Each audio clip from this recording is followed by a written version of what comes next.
Okay, good morning or good afternoon, depending where you are. For me, it's late morning. Today is Friday, September 12th. This will be your weekly take on the market. I will be your host. My name is Scott St. Clair. I'm the manager of the Premium Product Group here at Investors Business Daily. Please take a moment to look at the disclaimer. It's important. Allows us to speak freely on videos and webinars.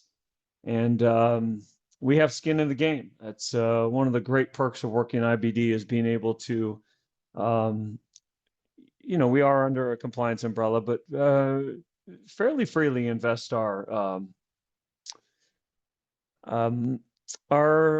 liquid money. And a lot of us, if not all of us, are all in. We're like clients. So we've got the accounts just like you, and use these products and services as well. All right, so we'll go through the drill market indices.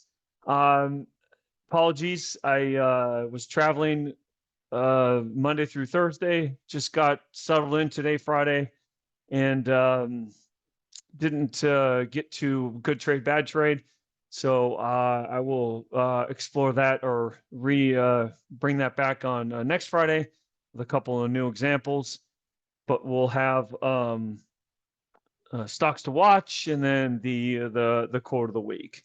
So for the indices, this is the only screenshot I was able to grab. Like I said, I was had a lot of. I was in New York for meetings and stuff, and so kind of when I travel, I'll obviously have one eye on the market, like probably a lot of you do. It's a lot easier now than it used to be. I didn't go on vacation, but a lot of people ask, "What do you do when you go on vacation?" In the old days, I used to kind of put some stops in, reduce exposure, sometimes just go strictly to cash because I just wanted to have a good time, enjoy my vacation. You don't quite have to do that now. I went to Japan and Thailand last summer, I think, and obviously with the time difference, but it's fairly easy to manage my stuff. Not active, but I can manage the stuff that I don't want to get out of. So, but I don't know how I got off on that that tangent with this screenshot, but I think because I don't have a lot of pre-built stuff is where I was going with this. So, but I did grab the AAII sentiment survey, and I just don't. I don't know. I don't know what to make of it. I find it a bit amusing, honestly, that we lost bulls as the market made higher highs, gained bears, and the old adage, I guess, that the market climbs a wall of worry is applying. I think my 2 cents on a macro level, for what it's worth, is the economy is not the market, and the market is not the economy. I know that maybe in the long run that matters, but in the short run, anything can happen. Markets can do anything. So maybe people are feeling like the economy is not as great as it seems. The jobs numbers, et cetera. Consumer sentiment on the Michigan's consumer sentiment numbers are really, really bad or poor and have been. It's very, very strange setup. But people are just not loving this market, and so I don't know how it would be unusual. Can't doesn't mean it can't happen, but it'd be unusual for the market to top with so many bull or bears, I should say, from like a sentiment standpoint.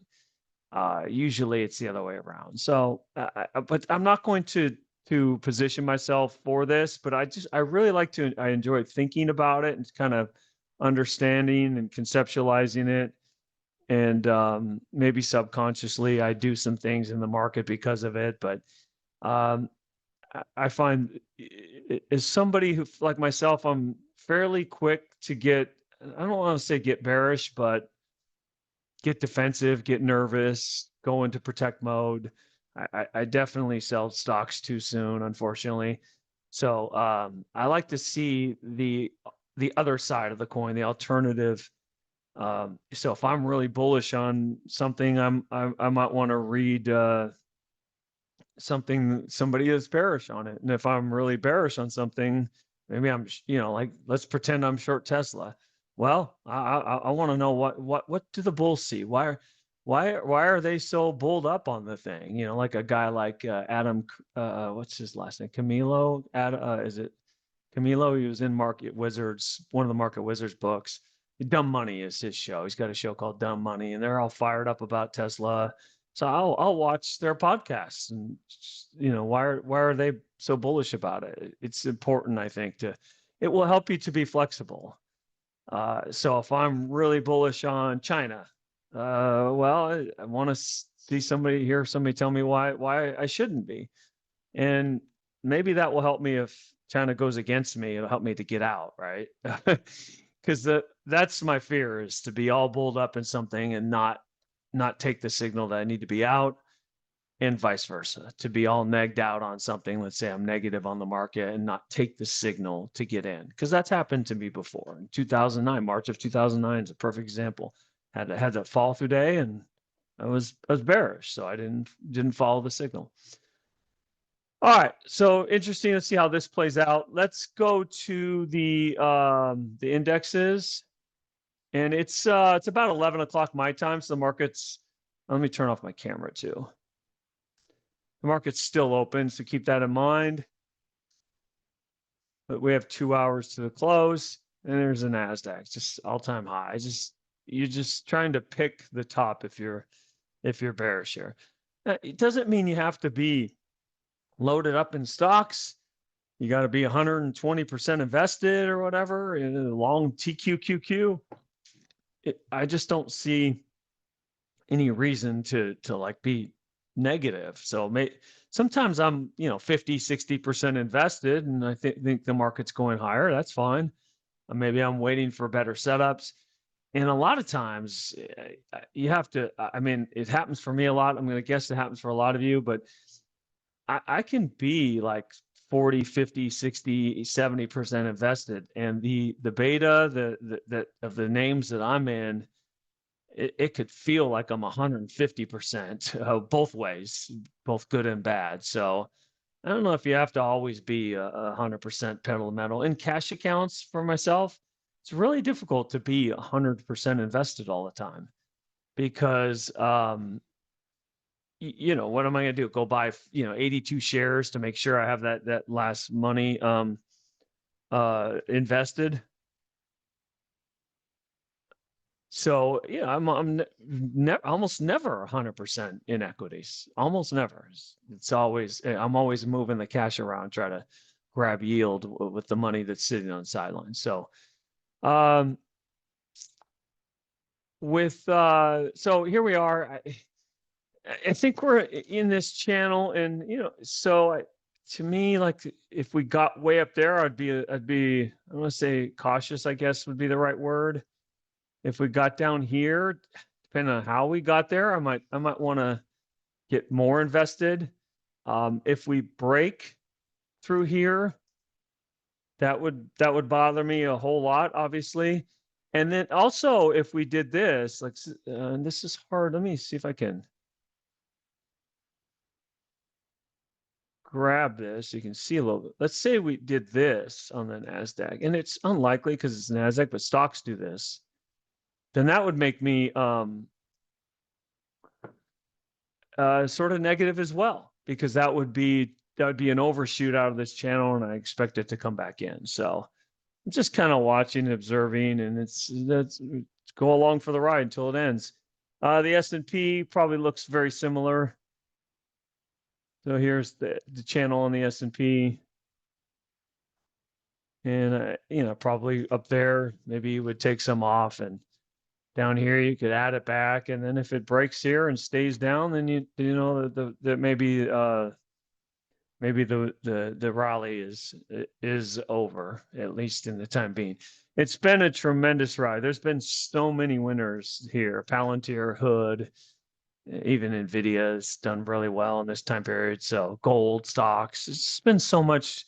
If you've been flexible and open-minded, there's been stuff to own, and you should be having a fairly good year. I have to admit, I don't know what the S&P is up on the year. I presume it's up double digits. Where's January 1? Here, I have to, at this point, I need to know.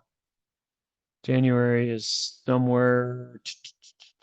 Okay, so let's say roughly, let's just use 5,900, just so I don't waste your time with this.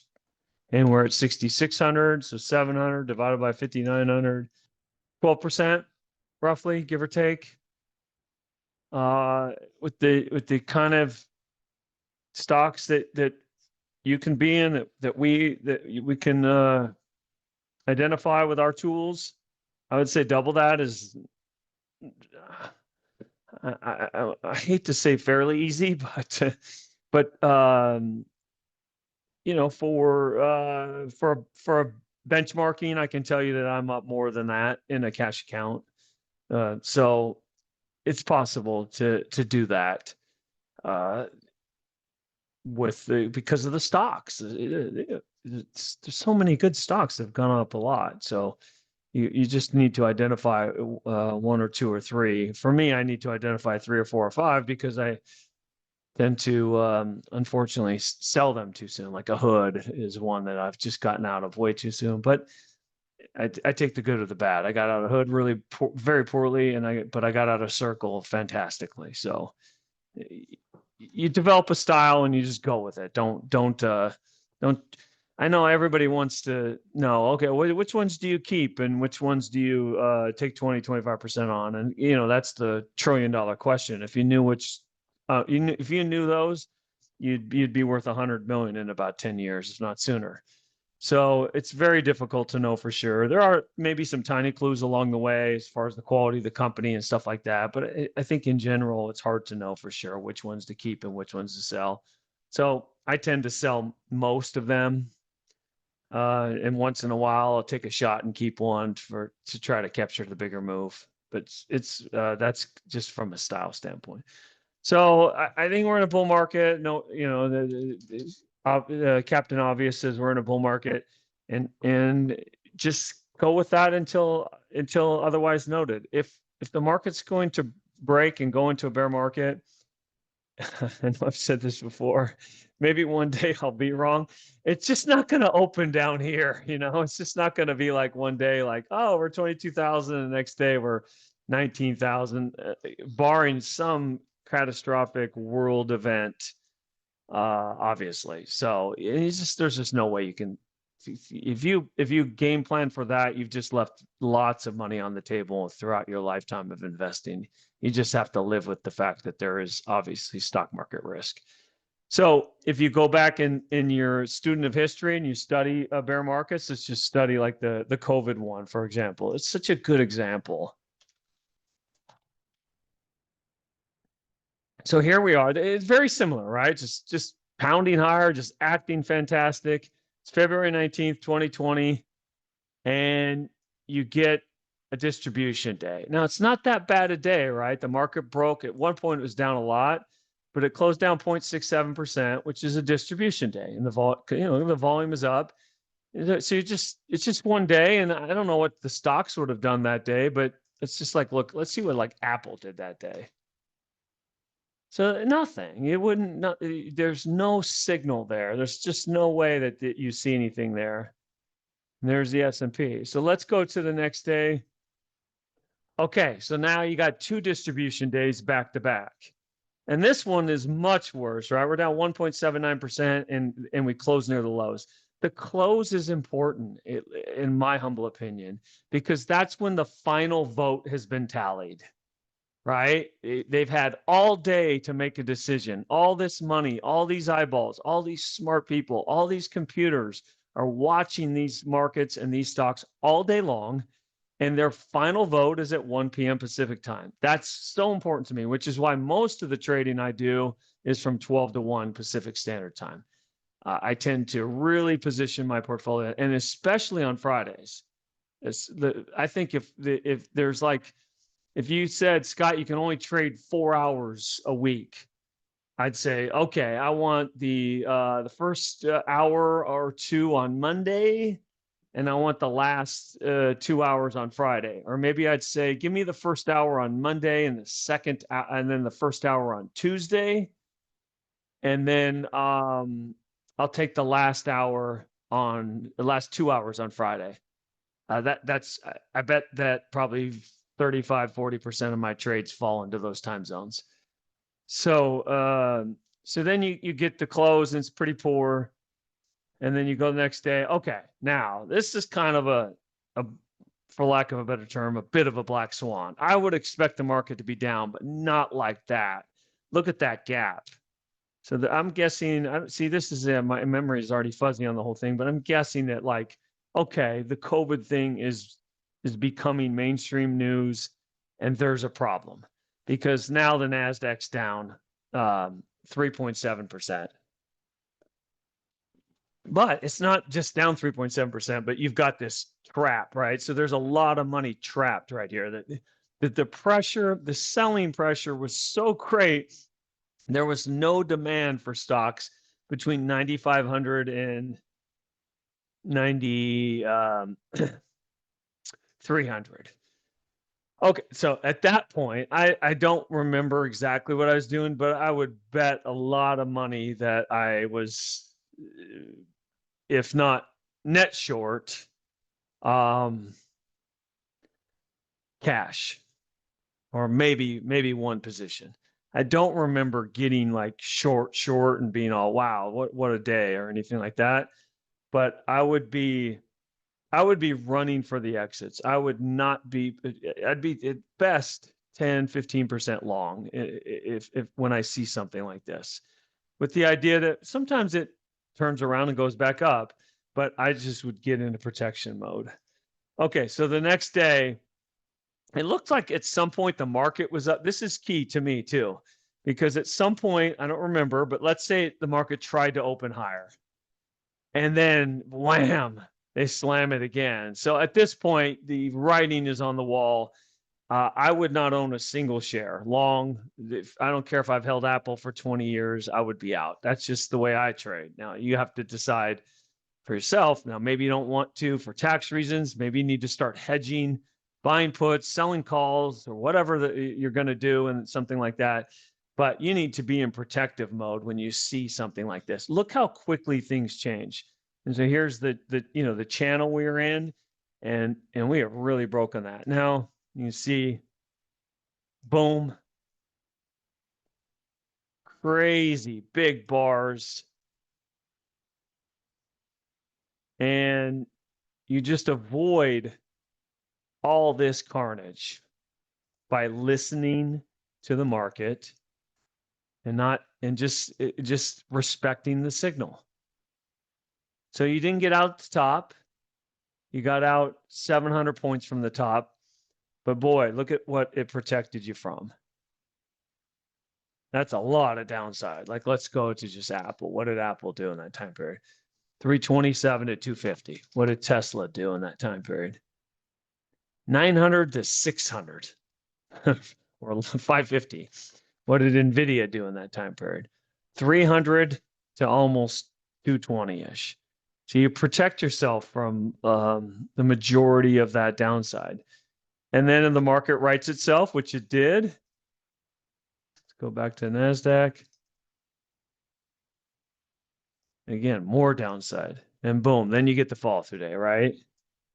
Right there on 320. I think it was 324. If it wasn't this one, well, the volume is not up on that day. And so now your signal is get back in. And now you're in buy mode. What do stocks look like? Well, they don't look buyable just yet, right? There are no real patterns, but you're in buy mode.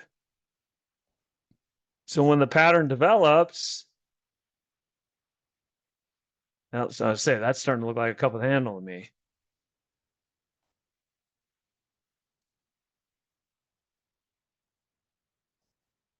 You're ready, and you're a buyer, and the cycle repeats. So if we're going to do that, that's going to happen again. I don't know when, but it's going to happen again. So, all right. So hopefully that wasn't too long. I apologize for again. I kind of go off on tangents because I'm just thinking out loud as I do these videos, to be honest with you. And I would say 90% of you like that and 10% of you don't. And I get the feedback both ways, but that's okay. So as long as it's 90%, like it, I'll keep doing it. If it gets to like 65-35 or 55-45, maybe I need to rein in my ways a little bit. So, all right. So that's where we are on the indexes.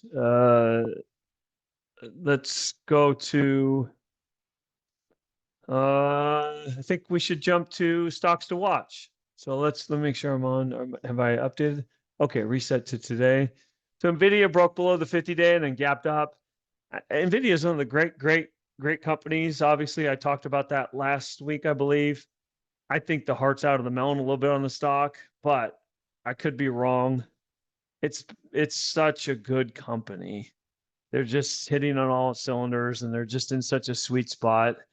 So if you own it, congrats, you're doing great. I tend to just unfortunately just kind of identify them correctly. I think I bought Nvidia there. I just need to develop a little bit more patience, but that's for a whole nother video. Let's look at Tesla. So I think Tesla's breaking out today. Yeah, or you probably, in theory, honestly, I think it broke out yesterday. If you didn't have the pattern wreck, and it's not a great cup with handle, but I'd have called that a cup with handle with the buy point through. This would be kind of the handle right there like that. So look like this. That's a cup with handle. I know it's not perfect, but they never are. And so that's the buy point, and it's acting good. I don't know it, but at least I'm not short it. So I'm cheering from the sidelines for those of you that are in this one. Let's look at so Apple. I think it's an avoid. Microsoft, yeah, it's okay, not great. They had good news today. Stock is up 2%. But I think it was up a lot higher in the after hours last night. Leaders, A-Lab, boy, this is just, so this is a great stock for why you need to be resilient and persevere and not so much worry about what XYZ did, or XYZ got me out, and I got stopped out, I'll never buy that stock again. Because you want to have 2, 3, 4 tiny losses in XYZ and then a monster win in it. And that's the A-Lab story. And I fell for it myself. I think I bought A-Lab there and got out the very next day because of the action. And then I bought it here and got out the very next day because of the action. And then I bought it here and got out maybe not the next day, but it probably did 2 or 3 days later. And then when this day I said, boy, I'm not falling for the banana in the tailpipe, and missed it. But then it gaps up. Let's go to here on 721. And I don't want to give away too much of this because I am going to talk about this on the Advanced Buying Strategies webinar next Saturday. Plug for that. But because stocks would gap up and kind of leave me in the dust, I did a huge study on them, on what's the right strategy to get into them. Do you just buy them when they gap up? Do you buy them on the open?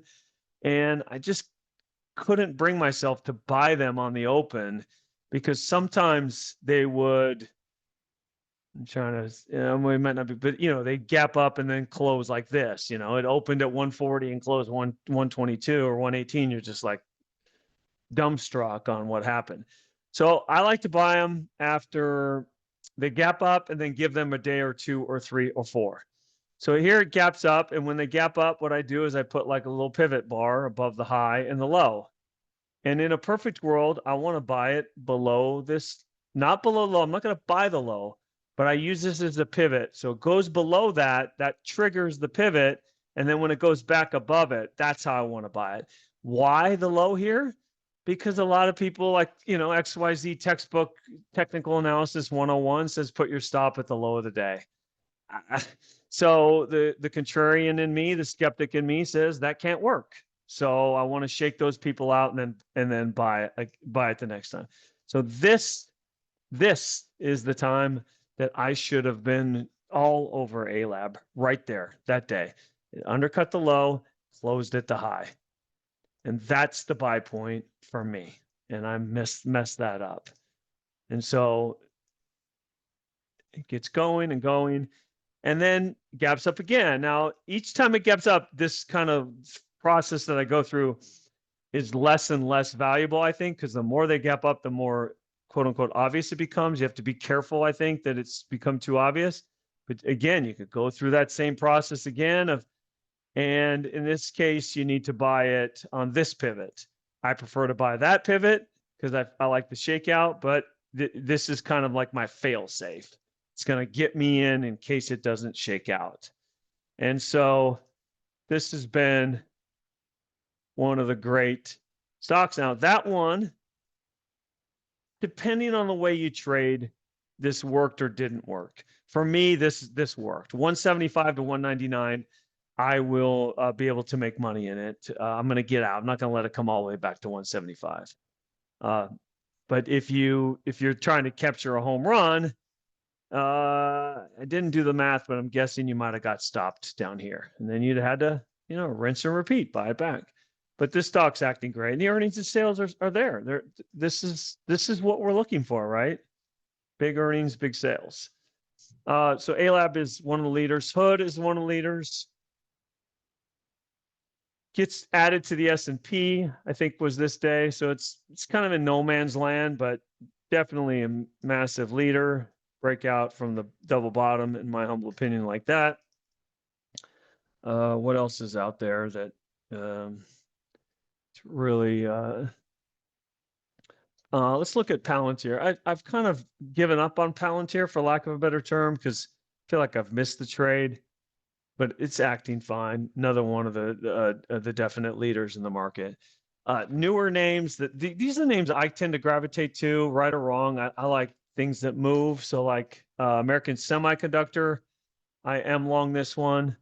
So it gaps up and then pulls back to the 50-day. I think that's a good place to get something that gaps up if you can be patient and wait for that. This has very much the look of a high tide flag, very much so. I'm not sure what the quote unquote rule is. Do you do the high tide flag from the base breakout so if you do that from the base breakout, it didn't quite go up 100%. From low to high, definitely went up more than 100%. So there's the art and the science of it, but this looks like I think I did mention I do own this one, and it's a little squirrely. It's not the easiest one to own. A-Lab was the same way though. Very, very much not the easiest one to own. Look at the last couple of quarters. Now they're not big raw numbers, 12 cents, 29 cents, but going back, 29 cents is the most the company's made in the last year. It's the biggest quarter in the last year. So we'll see. NBIS. I think it's gone. You've missed this one. I think the buy point was here, and it was, again, they're not easy to hold. They go up, they go down. This one's super squirrely. I remember, I don't remember what David Ryan said about this one on IB Live when I mentioned it on IB Live many moons ago. Something about, in reference to the high octaneness of the name. And it definitely is. So maybe if you normally would have a 10% position in something, you might have to take this to a 5 or a 2.5 or something. But the risk reward to me is so great in your favor that you don't want to ignore these, I don't think, because if you get it right, it goes from 40 to 100. And if you get it wrong, it goes from 40 to 37 and you get out.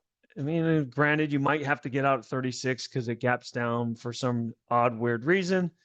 But I just don't think you want to ignore these. Oklo is another one, very similar, acting really good, very hard to own. It's a back and fill monster, but the fill part on Oklo is super tempting and super strong. 50 to 85, 61 to 80, 70 to 80. These are good moves.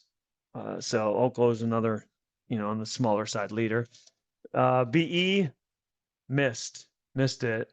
How about the rule, the gap up rule? How would you buy this?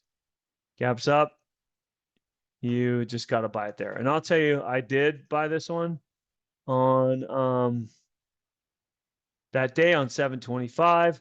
On this day, they announced earnings the previous morning, and I'm sorry, they announced earnings the afternoon before, and so this was a really good shakeout day.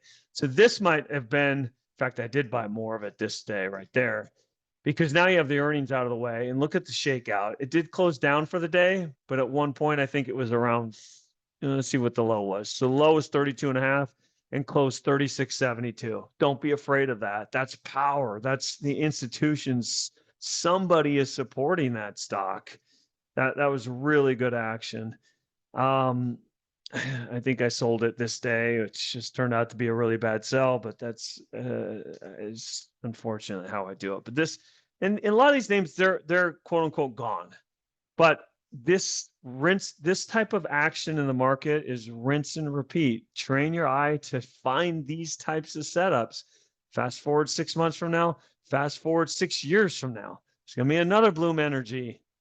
And you're going to say, might not know, hey, that's Bloom Energy, but maybe subconsciously, because you've immersed yourself in all these patterns of winning stocks for years and years and years, your spidey sense is going to say, this is a winner. This stock's going up. How do I get into that? What else? Let's look at like the crypto stuff. So Ethereum. So my spidey sense says this is a buy. I just can't bring myself to buy it. I've messed this up, but that looks like a buy. And I think I said that about Ethereum like here on one of these videos. So it just looks like crypto is going higher, and it's part of the animal spirits of a bull market. And I think crypto will be the canary in the coal mine, so to speak. Like if you forced me to say, how does this all end? I would say you might, even if you're not investing in crypto, you might want to keep kind of one eye on crypto, because it is so much the animal spirits of this bull market. And if crypto goes bad, I just think the whole thing is going to go bad. So I would keep an eye on, because it's part of liquidity too, right? If there's so much liquidity in the market, it's trying to find a home. Crypto is one of the places it's running to. So I would definitely watch the Ethereum and Bitcoin, MSTR, and coin, and for whatever it's worth, MSTR. I think that I could be wrong. I might get some pushback from people on this. Awesome. I have no problem with it. That's what makes a market. I think if when the market turns or finally turns or does turn or whatever, this is going to be a great short. So FYI for that. Well, last but not least, Chinese stocks. Okay, so this is like I mentioned that spidey sense thing. I think my spidey sense told me that this stock's going a lot higher. This day, the earnings report was not that good. In fact, I would call it almost poor. But if we want to be, nice, we'd call it pedestrian. That's a very pedestrian report, and the stock is up 13%. So it's not the news, it's the reaction to the news. So some people are enamored, like, oh, XYZ reported earnings up 58%. Why did it go down? Well, I don't know why, but you ought to heed that message from the stock that people were voting. So this told me that higher prices, and BABA has been. I did really well in BABA here. Then I bought it back here, and I did pretty poorly here that day. That was a tough day. And then I've been back trying numerous times in BABA. I am long BABA and the ETF, another ETF that tracks BABA as well. So just for compliance standpoint,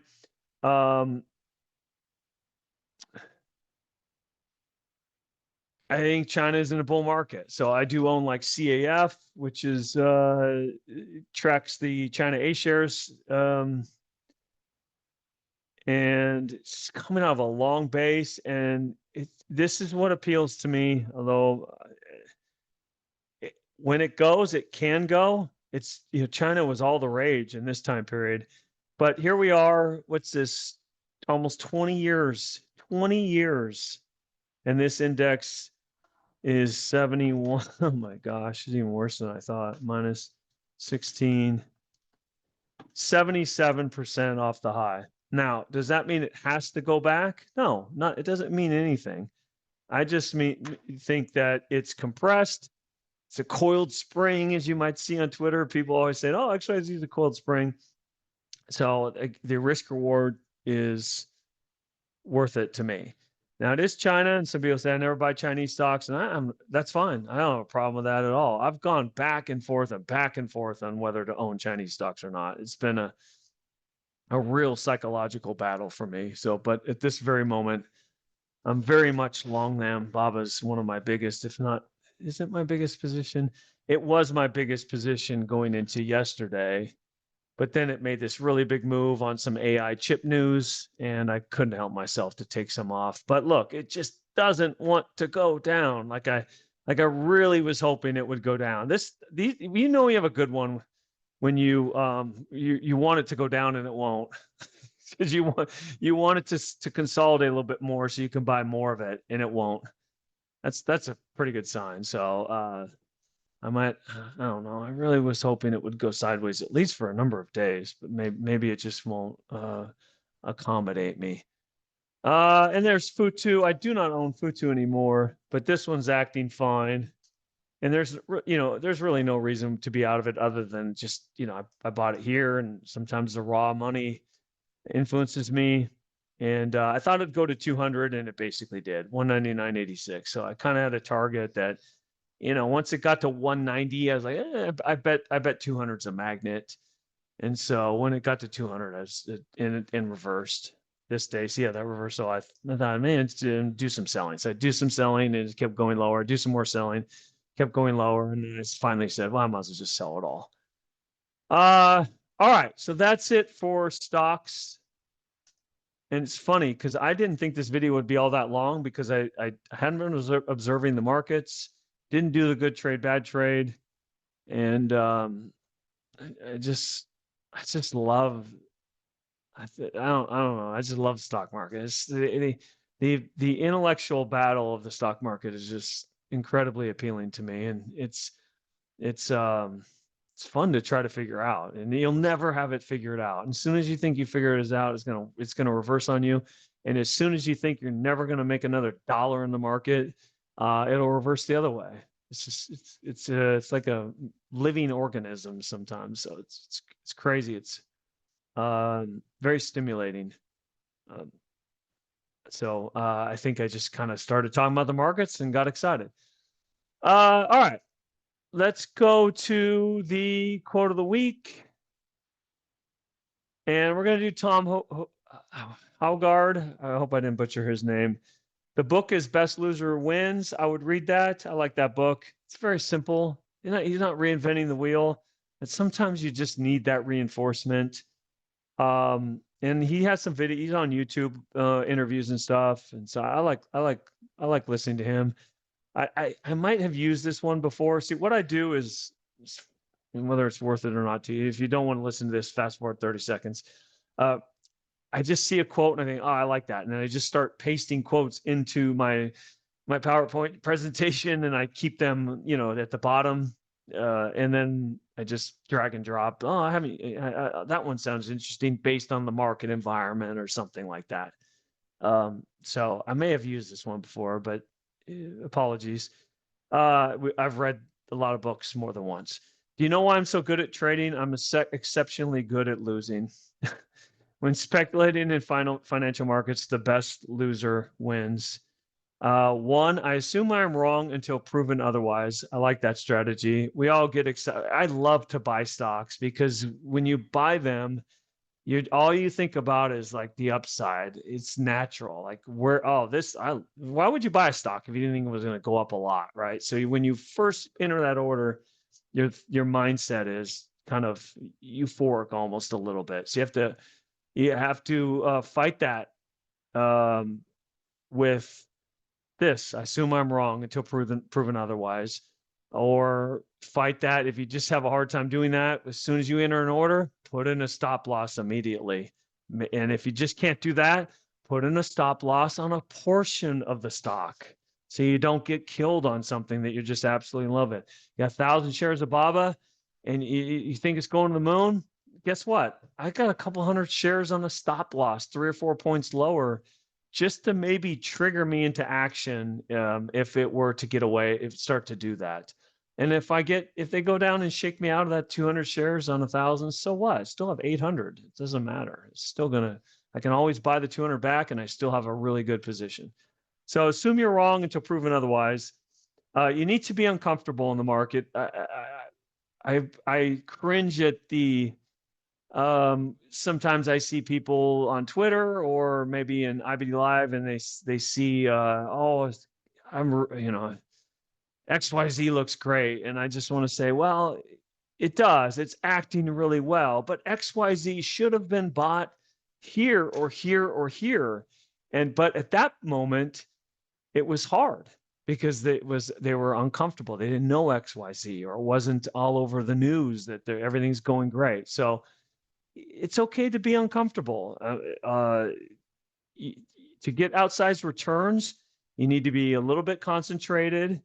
And I'm not saying levered, but by being concentrated in really strong high beta names, you're going to be uncomfortable. It was uncomfortable for me to own Chinese stocks. And guess what? They went, at least for now, BABA went from 125 to 155, and it's a big company and went there in a hurry. But I have to admit, I was a little uncomfortable with it, right? Because there's all these factors that you consider. I add when I'm right. I never add when I'm wrong. If you do these two things, it's really, really difficult for you ever to get in trouble in the market. If you never, ever add to a loser, ever, it's hard for you to blow up. You can lose, you can get chopped up, but it's really hard for you to blow up. Really most stories, when you hear about how people blew up, like some of the big story, like the Barings, is it Barings Bank that Nick Leeson in Singapore, buying Nikkei futures, blew up the bank. How did he do that? He added when he was wrong. He added when he was wrong. If he had never added, he might have been able to hold that initial position and ride out the storm. But he added when he was wrong. And when you add when you're wrong, it works a lot of times. But the one time it doesn't work, you're carried out. You're carried out, and I've seen it happen to a lot of people that I traded with. They added when they were wrong, and they had a hard time getting out when they were wrong. And they got the tap on the shoulder, says, "You're done." And they got they got margin called out. So just don't do that. And you're going to do it probably, or you've done it before, and I've done it before. Unfortunately, I've done it, and I've done it when I after I've read the book 50 times by Bill, I've still done that. So I speak from experience. I just do it a lot less than I used to, and sometimes when I have that urge to add when I'm wrong, like I just can't. Like let's say I have 1,000 shares of BABA, and it's down 5 on because Goldman Sachs says it's overvalued, and it opens down 5. I'll tell you, my instinct is go buy that. I want to buy that, and I might fight that instinct by buying 100 shares because now, let's say I own it at 125. It's 155, and then Goldman Sachs says it's overvalued and the stock opens at 150. Am I buying? Am I adding when I'm wrong? No, because I'm adding to my winner. I own it at 125. It was 155, but I'm adding at 150. That's fine. You can do that, but be careful about your average cost. Now, if I buy some at 150 and then it goes to 148, do I want to buy more? That could be a little tricky right there, because the last trade says I was wrong, but I'm still adding to my winner. So that's food for thought. I don't have a perfect answer for that. I think my experience is you don't want to do that. You've been proven wrong with the 150 buy. Just leave it. But I know some people that probably do that. So add when you're right, never add when you're wrong. Just rinse and repeat. The rules are really simple. They're time tested. They've been around forever. It's not rocket science. It's all between your ears. I know I said that last week, but it's just so true. It's some of one of the best traders. I hope he doesn't watch this video because I don't want to call him out. But one of my really good friends, one of the best traders I know, he didn't go to college. Now, I would say if we did an IQ test, honestly, I believe he would beat me. I think he's smarter than me, but I have all the degrees that he doesn't. But where I'm going at is it's not about how smart you are and where you are in your career and all that. It's about managing yourself. So, all right. I hope this video didn't go too long. I always appreciate you guys. Thank you. Have a great weekend. Next week, I think I'll be back. So we'll be back with another one. 800-831-2525, market surge at investors.com. Bye-bye, everyone.